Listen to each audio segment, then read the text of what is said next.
Hi, everybody. This is Anthony with Rancho Southeast Association of Realtors. Welcome to our webinar today on Realtor Property Resource, RPR. For those of you who don't know who I am, just a quick introduction of who I am. My name is Anthony. I work with Rancho Southeast Association of Realtors, been affiliated with uh, associations now for a little over 17 years. Started off in the MLS department. So no guaranteed I'll speak to everybody attending today regarding rules, regulations, violations, things like that. What I'm also involved with here at Rancho is our outreach program. Our outreach program is designed to give you training on all your tools and products. So not only do I train on MLS, how to run searches, how to modify listings, things like that. And if we were here earlier this morning, we went over the add modify of a listing today. But I also train on zipForms. So I show you how to put together your transactions electronically, how to digitally sign them, and of course all the advanced tools. But I also give training on technology and member benefits. And I love training on technology only because I like to consider myself a little geeky when it comes to the real estate world. And what I like to try to do is to help you become what I like to call the 21st century agent. And usually what I mean by that is to help you go paperless in your business. Maybe not get rid of it fully, but maybe get rid of enough of it to make your lives a lot easier. Now, real quickly, just so you know, we are recording today's webinar. So if I do go over something too quickly, yes, please, by all means, raise your little hand here on the computer screen, ask me a question. I'll be more than happy to go over that tool again. But know that all the attendees today are going to get a copy of today's recording so you can watch it a million times. Again, fast forward it, rewind it, pause it, try out some of what we're going to go over today, okay? All right, so what we're going to do today is basically, again, go over Realtor Property Resource, RPR, which is, in case you didn't know, this is your free NAR, National Association of Realtors member benefit. And what this tool allows you to do is look at tax data on information or on properties listed and unlisted in the United States. Now, what makes this different from, say, realist tax records is that realist tax records does show you public data tax information on listed and unlisted properties for both residential and commercial, but only in the state of California. RPR, however, allows you to look at listed and unlisted tax information on properties in the United States. So you have access to more than 2 million plus property data information points that you can actually look at. So this is a really great tool for not only looking at tax information about properties here in California, but maybe you have a client that might be interested in a home or looking at properties or things like that in other states. You could literally almost pull that up. And brokers do share their MLS data with RPR. So the system will show listed property data and active property. The only thing that it won't show currently is what you would get paid on the property as commission.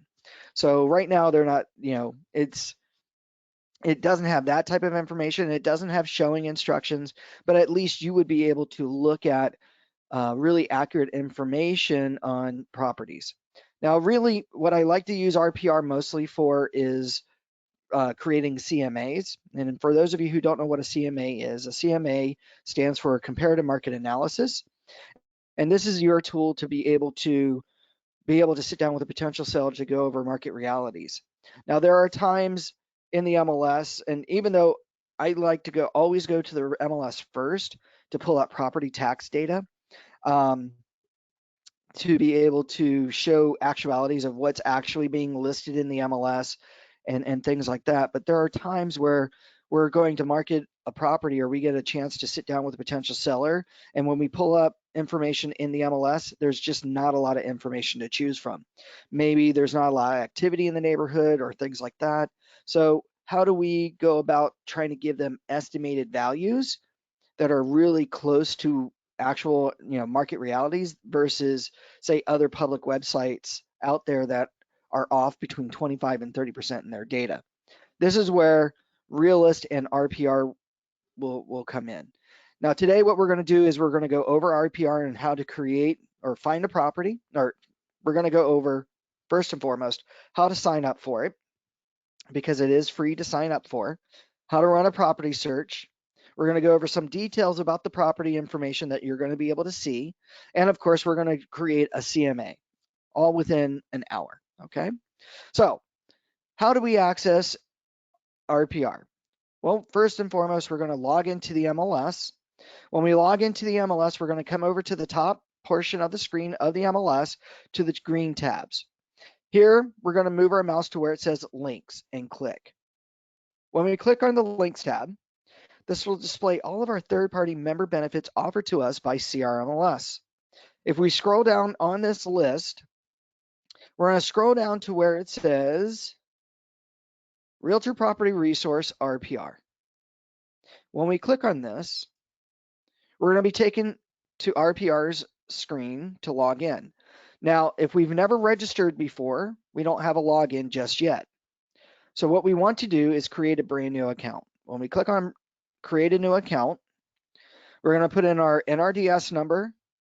Your NRDS number was issued to you by the association. It is not the same as your license number, okay? Or you could put in your last name, okay? Then you're going to put in your email address. Your email address is what's associated with the association, okay?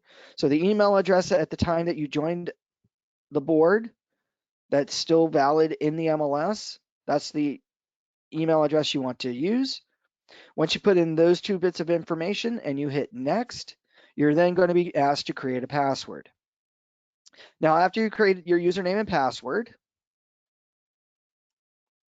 and you go to log in, the first time you log in, you're going to be automatically taken to your profile screen.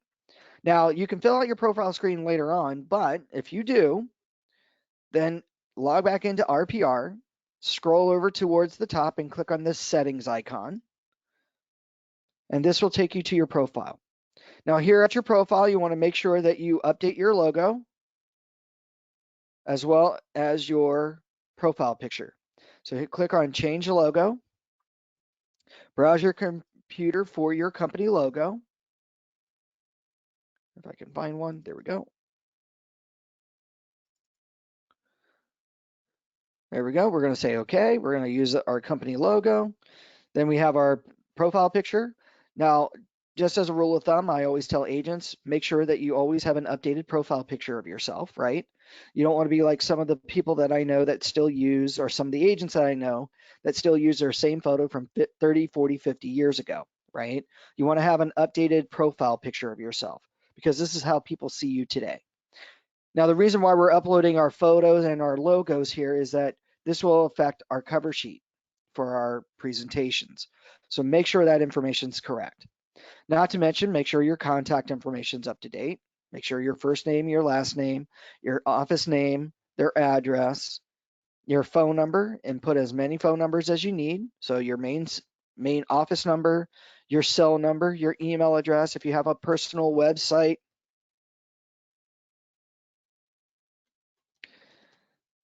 make sure that's uploaded, okay? Down below, it should default to what MLS system you're with because it understands that you logged in through the MLS, and then you're going to hit at the top right corner, save. When you hit save, now you can come back to the home tab here, and now you can run your property searches. Now, I will tell you that at first, you're defaulted to the for sale choice. That means if I were to type in a property address and it's not listed, I'm not going to be able to find the property. So what we need to make sure that we do is click on where it says all properties. That means that whatever property address I type in, I'm now going to be searching for whether that property is listed or not. And hopefully, knock on wood, it's not listed. So now just real quickly to show you what I mean that you can pull up any property address in the entire United States, I'm going to show you here real quickly by typing in an old address that I used to live at 30 years ago when I lived back east where I grew up at. So I'm just going to type in my address, 5510 39th Street Northwest in Washington, D.C. That's on the East Coast. Now when I hit search, we immediately pull up the property. Here we've got a Google Street View of the home. We get to see some information about this property, so on and so forth. Okay. So just so you know, this is what you can do to pull up a property. Okay. Now, 9 times out of 10, we as agents are probably not going to be looking at other properties in the other parts of the United States. So we're really going to be focused on properties here in California. So really at this point, what we're going to do is just type in the subject property address. So we've already looked in the MLS to try to find comps, and we notice that there's not a lot of comps to choose from to create a really good CMA. So what we're going to use RPR for is to look at tax data estimation values to be able to estimate someone's home value, okay? And not to mention, we're going to be able to apply certain tools that Realist and MLS just don't have when creating a CMA in price adjusting a home. So real quickly, we're going to type in a subject property address.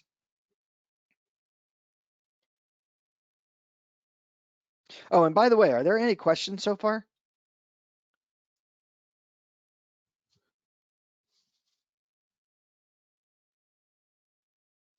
Anybody have any questions? Am I going too fast? And if I am going too fast, I apologize. I'll slow down a little bit. I did have a cup of coffee this morning, and so I am very on the I'm on the routine aspect here, so I apologize. No questions. Okay. All right. So what we're going to do here is we're going to put in a property address.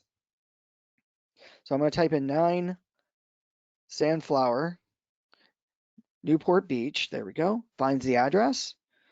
We're now going to hit the search icon, and now we're going to find this property. And actually, let's go with a different one. Let's go with 15 Sunflower.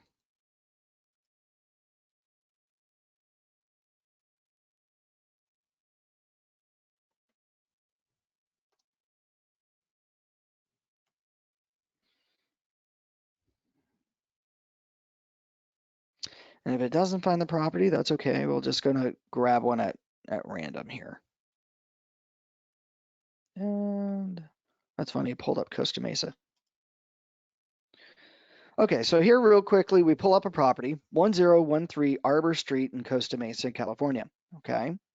Now, real quickly, we're going to look at here. We're going to start off with the summary.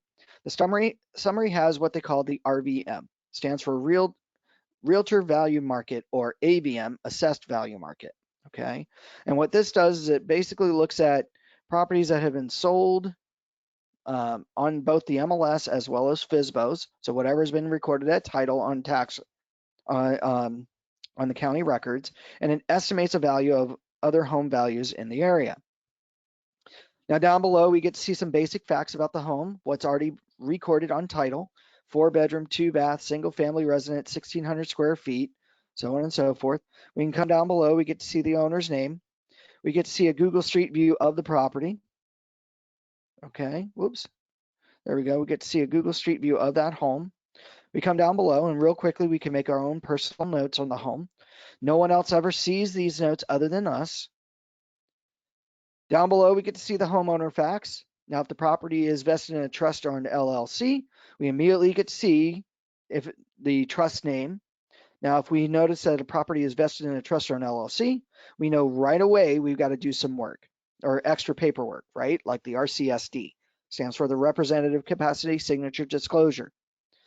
That way, that person who we're talking to now has to show us proof that they can sign for that trust or limited liability, okay? So we get to see if that property is vested in a trust or an LLC. Down below, we get to see some home facts. We see the public information, what's recorded on title. What we can do is make our own notes here about whatever notes or changes that we happen to see at the property. So without having been at the property, we might not know if there was an extra bedroom or a bathroom added on along with square footage. Okay. Down below here, we get to see some charts like the median estimated value. Here we get to see some interior details, exterior details, so on and so forth. Now, one really nice chart here are the schools. Now, based on the location, this will be what's been vetted already by RPR, that Newport Mesa School District has said that this home are going to be going to these schools. Victoria Elementary, Charles T. Winkle, and of course, in Estancia High School. We also get to see the legal description. We get to see the mortgage information, tax information, deed of transfer, so on and so forth. Now, that's all into the summary. Next to the summary, we have the history. Now, the history of the property itself, we get to see some extra information. Again, some extra charts and graphs. We get to see the prior sales transaction. So we see that in May 28th of 2013, there was an interfamily transfer from John McGill, married man, sole married person. And then, of course, we got the grant deed, Carrie Lynn Knudsen, John Mahale. We also get to see that prior to 2013, back in 2005, we get to see some other information, so on and so forth. Down below, we get to see the tax assessment information. So 2019, the property was assessed at $6,620. 2018, $6,487. Prior to that, $6,379. So the property values have just kept going up, which has affected its value. We also get to see the mortgage records information. So who borrowed what, when, and of course, what's also really neat about this is that if there's any distressed information like notice of default, Liz Pens, auction, things like that, that will be also found under the history section under distressed info. Now, I'm not going to bore you with the charts tab. The charts tab just says what it means. Here's a bunch of charts. But here's a tab that's going to be really helpful. It's called Refine Value. Now, what I like about this is that this is a great tool for when you actually sit down with a seller to go over what the home has and doesn't have, or what the home needs or has or needs, okay? Because I'm sure everybody that has attended here, has anybody ever listed a property before? And in listing a property, you probably had that homeowner say that they felt that their home should be XYZ value because they did a remodel 30 years ago. Excuse me, and that remodel that they did 30 years ago, they spent $45,000 in that remodel, and so the home value should at least have that $45,000 value added to it, right? This is where that refine value is going to help them understand what the true value of those remodels are to today. Okay, and what I mean by that, let me show you. So maybe I show up to the home, and real quickly, in perusing the home, and by the way, we see here the estimated value is at $838, right? But say we walked through the home and we notice that in the time that they've owned the home, they actually added a bedroom. They did a remodel where they added in an extra bedroom to the home, which ultimately added another, say, 200 square feet. And of course, maybe they even, and that was it. So now I can hit apply my changes, which now all of a sudden shows that I've added $109,000 in value to the property. Now, this is one of the really cool things with RPR is that they actually put in their own estimated values of what those particulars are in adding certain things to a home. Even though the homeowner maybe didn't get it permitted or didn't get the tax information reassessed, because as we all know, if they get it reassessed, it may change their property taxes. And that's why a lot of homeowners don't report that type of information, which hopefully doesn't, isn't the case anymore. But you could do that. But the next section down below here are the refined value based on any home improvements that the seller has already made. So in those cases where you've had the seller tell you, well, I did a full kitchen remodel, I've got high-end kitchen appliances, and when you're looking at it, you go, okay, I just have to ask, when did you do those? When did you do that remodel? And they tell you 15, 20 years ago. Well, let's take that into account. Let's value what they have to tell us. And how we do that is that here with the refined value based on our home improvements, we're going to choose the little down arrow and say, All right, you did a major kitchen remodel. When did you do it?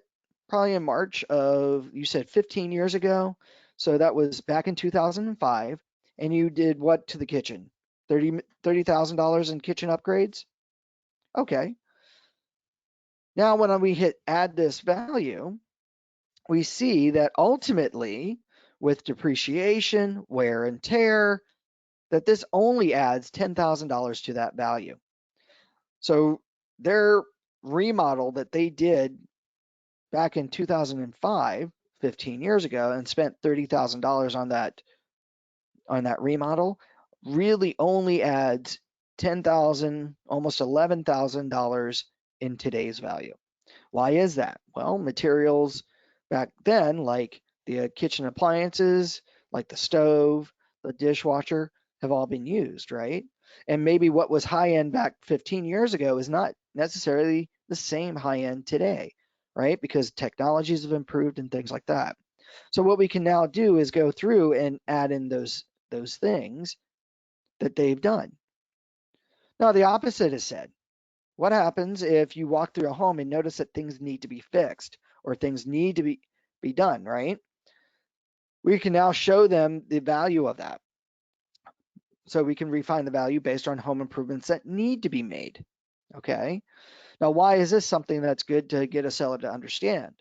Well, this is good to help a seller understand that even though you're selling the property as is and you're expecting top dollar, when buyers come through, this is immediately what they're going to be thinking about in making an offer on a home. So even if you didn't do a kitchen remodel, right? So say we restored that to its original state. Say that they've owned this home for 20 years and yet everything's original. Well, does a new buyer today, or does a buyer today want everything that's original in a home? No, they kind of want move-in ready, right? So what happens if they, walk in? What are those first few impressions that they're going to see? These are the things that I'm going to need to fix in order for me to come here and live here, right? So does that mean that they're going to want to offer top dollar for those values? And as a matter of fact, we'll get off of the kitchen here. We're going to add that kitchen back in. So let's see here. Major kitchen remodel, 2005, 30,000. Okay, but now we're going to say put in the things that need to be fixed. So maybe they've still got the original carpet that the home came with, that shag blue or that shag pink carpet, right? So maybe we have to do carpet. And maybe if my guy, my vendor, if I brought in a buyer and they were to use my vendor, maybe it costs $10,000 to put in or put in carpet throughout most of this house, right? Take out the old, put in the new, right? Maybe wood repair that might need to be done. We're going to put that in there. So now all of a sudden we've taken out 10,000. And maybe, oh, I don't know. You notice that the patio cover has a lot of dry rot to it, right? Which again, these are things that if a buyer sees this may want to ask to either get credit for or again take off the top of the price, right? So now all of a sudden maybe we've got patio replacement, and that's going to cost somebody on average maybe $20,000 if they use my vendors. So now what we can do with these two tools here is add in or take into account what they actually did to the home, or take into account the things that need to be done to get a seller to understand what a buyer starts immediately thinking about when they walk through the home to want to make an offer. So now if you'll notice here with our pluses and minuses, we've got from the estimated value to what we've got as a refined value based on our changes. Okay. Now, if you don't want to put in these numbers, that's okay. Come down below and we're going to have an easier flow chart. Like, what are the market conditions? Slow, average, or hot? Well, maybe we're in a slight seller's market right now. Not a lot of inventory, so sellers are getting top dollar. But Unfortunately, the exterior needs some improvement. The interior needs a little improvement, and everything else is the same. Now we've got our pluses and minuses pre-added in for us. And now we take all that into account. Now at this point, we are ready to make a CMA. So now we're going to jump over to the comp analysis tab. Now, before we do that, are there any questions on the refined values section here in RPR? Anybody have any questions?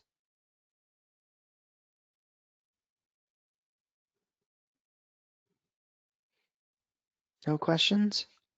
Looks pretty simple. Everybody liking this so far? Yay?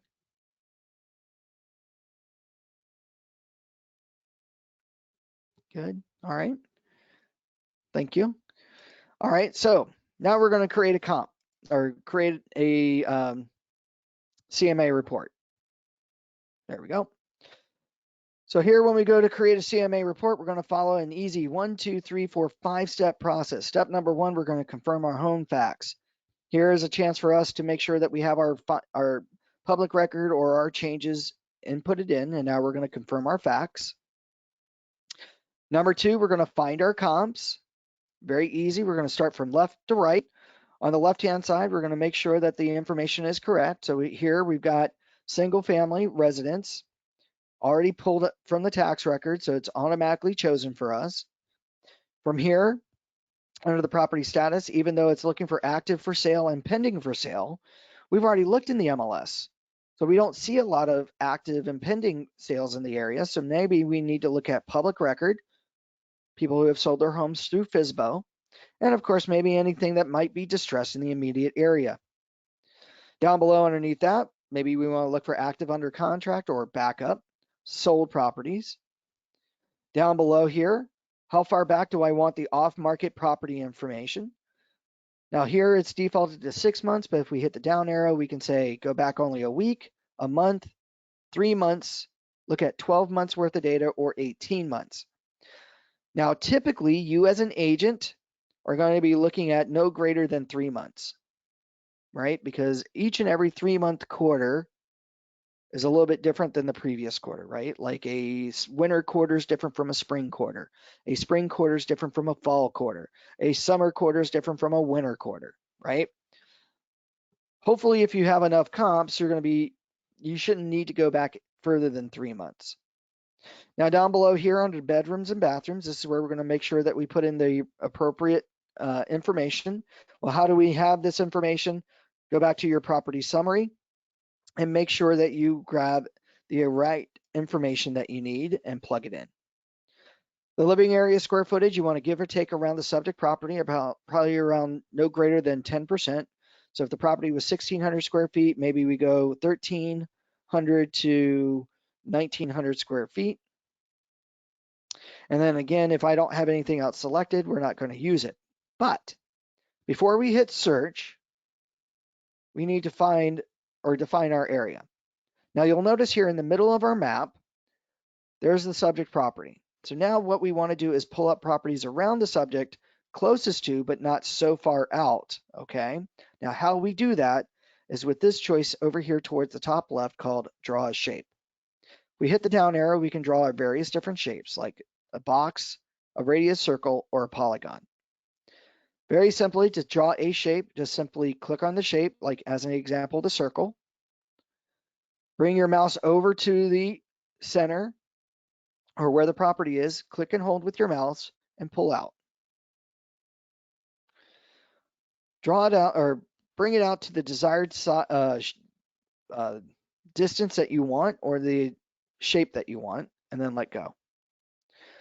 From here, we're drawing a half-mile circle around the subject property, and now when I let go of my mouse, I'm going to immediately say search this area. So now with this criteria populated in, I've now told RPR to find me properties in the immediate area, which it did. Now I can come down below and I can see, starting with sold first to active, what to choose. Now what I can do is look at the properties, and now I can come over here towards the right of the property and click add to my comp list. Just like so.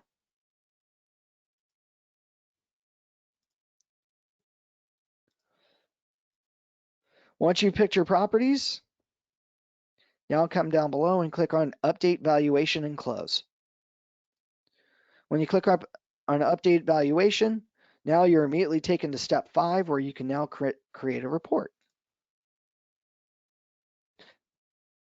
That's how easy it is to find comps in RPR.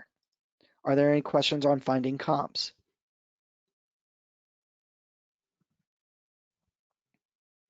There are no questions on finding comps? All right, good. So now we're going to go to the reports section here after we create a report. And now we're going to be defaulted to, whoops. We're going to be defaulted to the seller's report. Now, the seller's report is your typical CMA to a seller. So now how do you know what's in the seller's report? Well, we're going to come over to the seller's report and click on more details. When I click on more details, we're now going to see all the available reports that have been automatically selected for my seller's report. Now, I will tell you right out of the gate that your seller's report, if you have every report here automatically chosen, not including the comps, this is about 78 pages long. Now, I know that really freaks out a lot of people when you go, oh my God, I don't want a 78 plus page report. That's okay. You don't have to choose every report. As a matter of fact, you can unselect what reports you don't want. Now, how do you know what reports you do not want in your list? Well, very easy. Come over to the eye icon next to the report that you're thinking about getting rid of or uncheck marking. And you can see over here that this will now display what that report looks like. Now you can say whether you want to keep it or not keep it. Just simply unselect it. Okay. So here, maybe you take out the property history or extended home facts, whatever you decide you want to get rid of. Okay. Now, another report that's just as good as the seller's report is the mini property report. Now, the mini property report doesn't have 70 pages, but it's got 30. Okay, this is their version of a mini quick CMA. Now, like with the seller's report, we can hover over top of what reports we choose to use or not want to use by deselecting the report. Whatever report you decide you want to use, what pages you decide you want to use, now come down below to the bottom. And from here, step 4, under the delivery method, we can now either create the PDF or email it directly to a client. Typically, you probably want to create the PDF document for you to then email it as a PDF to your client. Reason why that is for our presentation. So now when I click on Run a Report, it now comes up with, okay, we're now going to generate the report. It's going to take anywhere from 3 to 4 minutes to create the report. Now, I'm not going to make you all wait for 3 to 4 minutes. So this is what we're going to do. With the report created in about 2 or 3 minutes, under the report section, it will then ding and say the report has been successfully created. Now, over here towards the left-hand side of the screen are the created reports. So here we have a seller's report for one of my properties that I created a few days ago, back in early March.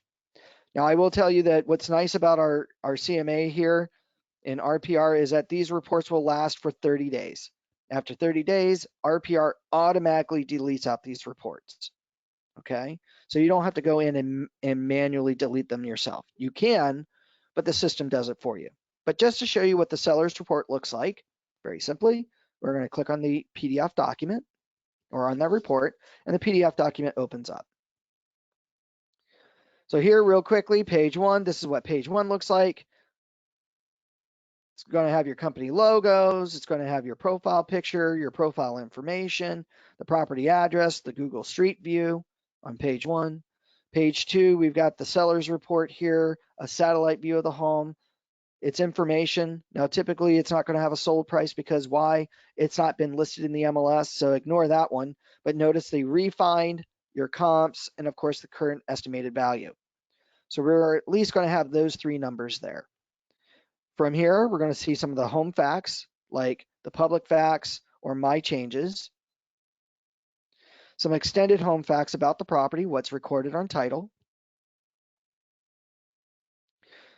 How I got my refined values. So we're going to see the market conditions, the refined home improvements that were made or improvements that need to be made, so on and so forth. Basically what we just talked about. Some charts and graphs about the property. The market activity, which is one of your nice reports. And of course, we're going to dive right into here, the comps. So here you're going to have the subject property with all the other properties around it. Now we're going to go into the individual comps, starting with sold or off market first. Technically sold first. Now what's nice about this is that the subject property will always be to the left and the other properties will be to the right. So what's nice about this is that we get to see side-by-side comparisons, bedroom to bedroom, bathroom to bathroom, sold price versus the list price, okay? Information about the properties. And then we're going to go right into the actual individual comps themselves to even have more of a deep conversation about each and every comp and why I selected those comps. And this goes right on down the list. Then we're going to go right into the active, for sale, so on and so forth, and the individual properties that are for sale. So this is a really good tool to go over that. Oh, there we go. We got the report that was just created for Arbor. We're going to click on it just to show you what I mean.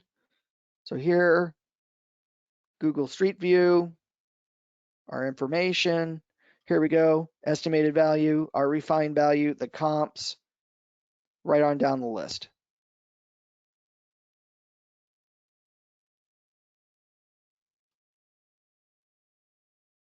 Just like so.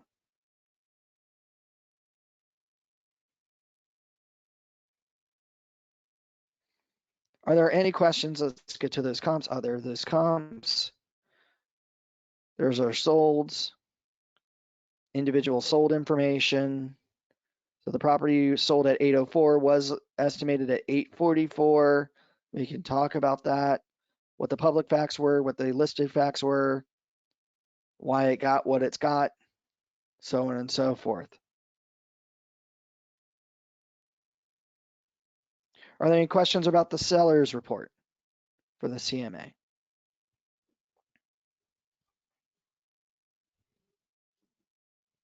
Are there any questions at all?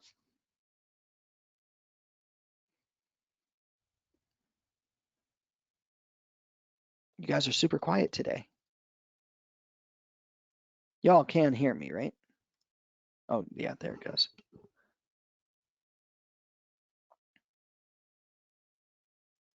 Okay. Now, by the way, RPR is not just good for the seller's reports. Say you've got a potential buyer that's thinking about making an offer on the home and they want to know about some things about this property. You could actually jump right into a property report instead about the home, which you can now give a nice little summary about the property. But a lot of times with home buyers, they want to know about the schools, right? Here on this particular property, we can actually run an individual school report.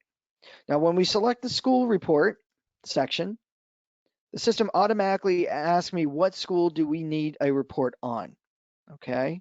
So this is where we're going to need to make sure that if my buyers do have children, should ask them what schools are they going to? Are they going to elementary, middle, or high school, right?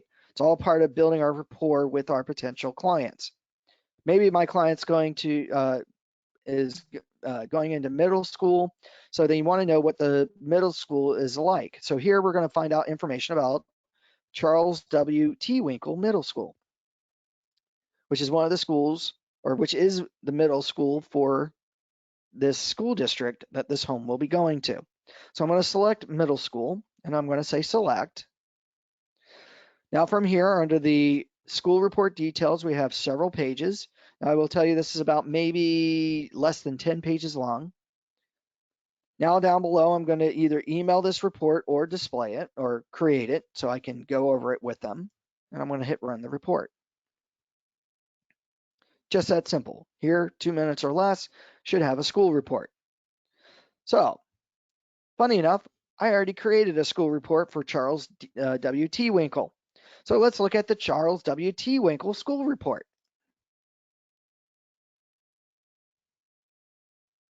So when the school report opens up,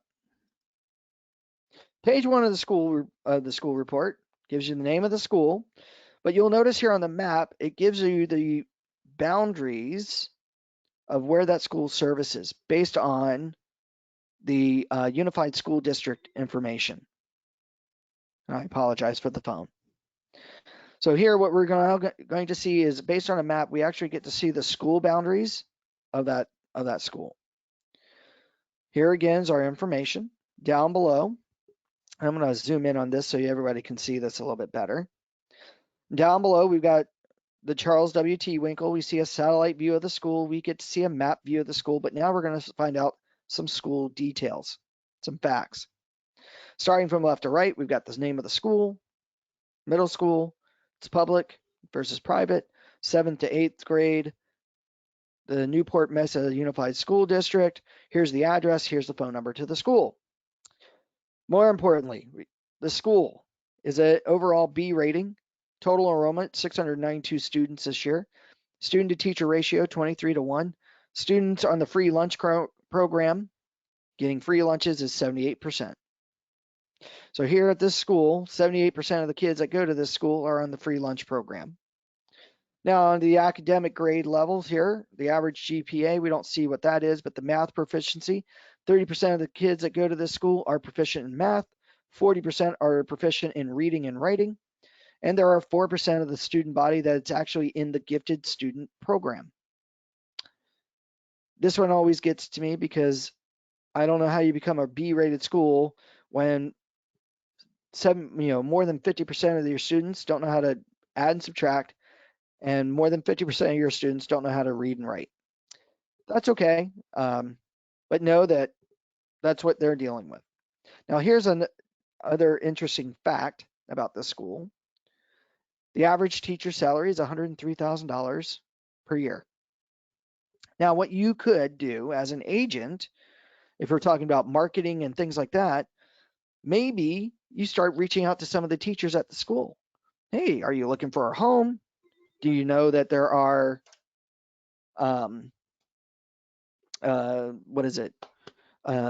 loan programs that if you're a teacher, you get special loan availability, this, that, and the other.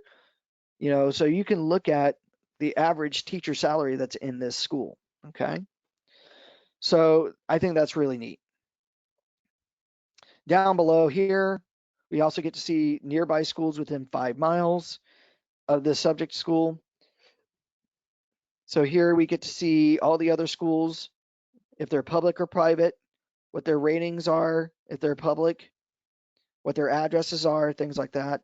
What's nice is kids can go to any of these schools in the school district. They don't have to necessarily go to that school if they don't want to. So if you as a parent want your child to go to, I don't know, what's the other middle school here? There we go. The Shoreline Christian School, which is another middle school, or here we go, the Robert Geisler Elementary School instead. You could reach out to them and talk to them, and they would be able to work with you. Now, even down below under the schools here, nearby properties for sale. So say the subject property that they are trying to make an offer on really doesn't match them. That's okay. Here are the other homes that are nearby within 5 miles of that school that will be going to that school if they were bought, right? So if they bought this home, then that means that chances are they are going to go to that Charles Twinkle or T Winkle. So if they really want to go to that school, even though this particular home isn't a fit for them, here are the other listed properties within that 5 miles that will be going to that school. So now what we're giving them is information beyond just this particular property or that particular school. So now we're giving them suggestions. Hey, if you want to still go to this school, let's talk about these other properties that are for sale that are just nearby, that are in your price range or around your price range, this, that, and the other. Are there any questions on this?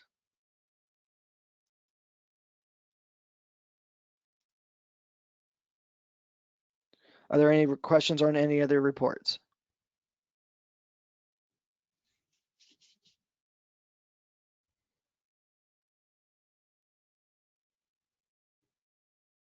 Okay.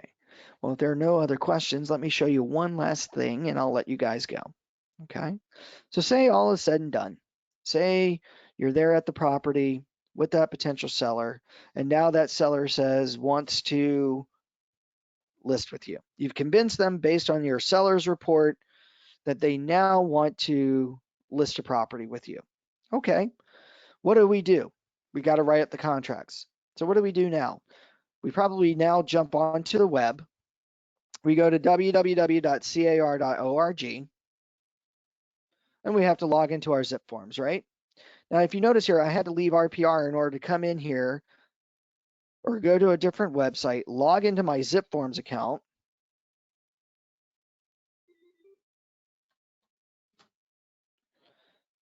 And from my zipForms account,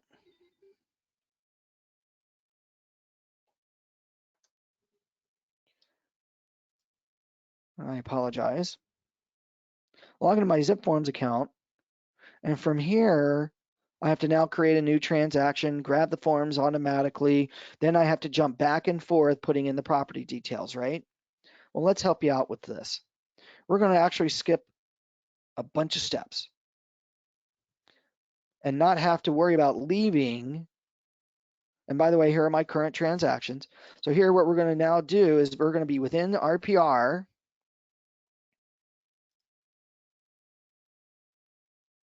And we're going to pull up our property data. So now what we're going to do here,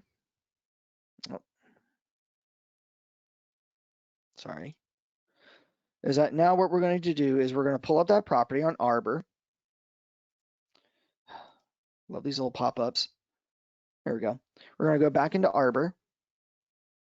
And from here, we're now going to do is we're going to create a transaction and we're going to pull the tax data information to populate it on my contracts, okay? Now, how we're going to do that is that we're going to now pull up the property information, the details of the property. We're going to be at the summary screen. And from here on the summary screen, we're going to scroll down, and here in the middle of the summary screen is a button that says zipForms Transactions. So what we're going to do is we're going to click on zipForms Transactions. We're now going to start a brand new transaction in our zipForms, and now we're going to create it for the listing side. Now when I hit OK, in 3, 2, 1, there we go. This transaction has now been successfully created in zipForms for 1013 Arbor. I can now jump into zipForms.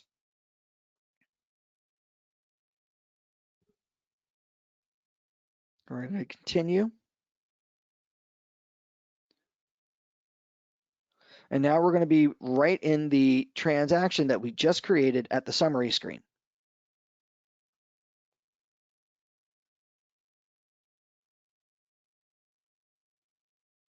So here, there's the transaction pre-created for us. We're going to see here we've got information already populated in. Why? Because it pulled it from the tax records. But I haven't added any forms yet. So how do I add forms? Well, we have two ways. We can come immediately over here to the left-hand side to where it says, or I'm sorry, the right-hand side, and click where it says All Forms. And now we can grab the forms manually ourselves, or if you have templates created where there's your core set of contracts, from the summary screen, we're going to scroll down, and off to the right here, we have a button that says Apply a Template. So now we're going to click on Apply a Template. I'm now going to apply my listing template to this transaction, and now that template has been added. So now I can jump to the document section. Here are the forms that were in my template. So now when I go into a form like the cover sheet, I'm going to see some amazing information. So here on page 1, We have buyer information. Well, I represent the seller, so let's scroll down a little bit, and now we get to see some of the seller information if it was populated in. In this case, it's not. I have to ask CAR why that is, because that should have been populating in. We can come down below. We get to see some property information already pre-typed in. So now all I need to do, because it pulled it from the tax records, is fill in some basic information like the list date and expiration date. And of course, my list price. Maybe, oh, I don't know, we were going to go with 813. Yeah. Oh, no, that's 8 million. My bad. There we go. So on and so forth. Maybe now I jump over to my listing agreement and type in some of my details on my listing agreement. So what I can use RPR for is not only creating CMAs very quickly and easily, but what I can also use RPR for is creating transactions from the tax records. So this is a great tool if you're representing a seller or a landlord. So what I can now do is come into RPR, look for a property, and from the property summary screen, create my listing transactions in zipForms. Does anybody have any questions on this? And by the way, this is all free.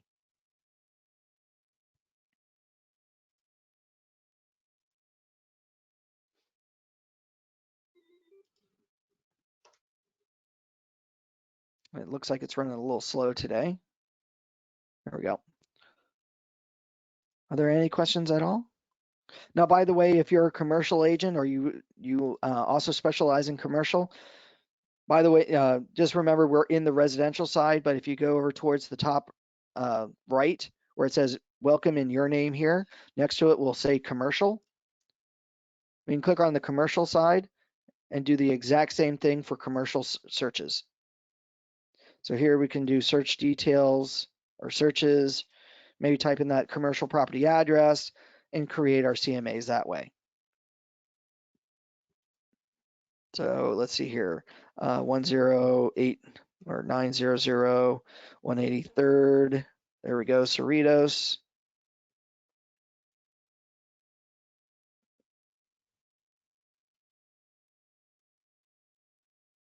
And again, we have our summary. We can create our CMA, our Google Street View, the building, information about the building, so on and so forth. And again, we can create our reports in our seller's report or commercial property reports. And actually, you have a few extra or different ones here, like a trade area analysis, and of course, the best businesses report. Again, we can always look at what those reports look like.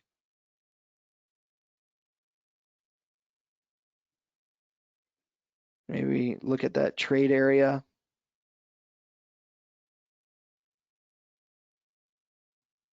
So if we're thinking or working with a commercial investor, we can give them some information about if this property is a good investment for commercial.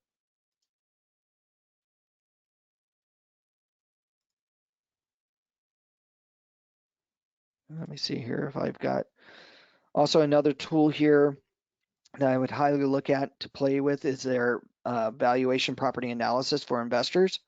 So you can look at this particular property in residential to see if it's a good investment, either long-term or short-term, by just populating in certain numbers. Okay. Are there any other questions about RPR and what RPR can do?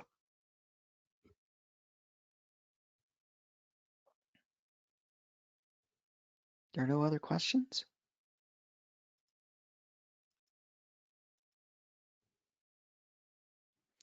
Well, if there are no other questions, I want to thank everybody for attending today's webinar.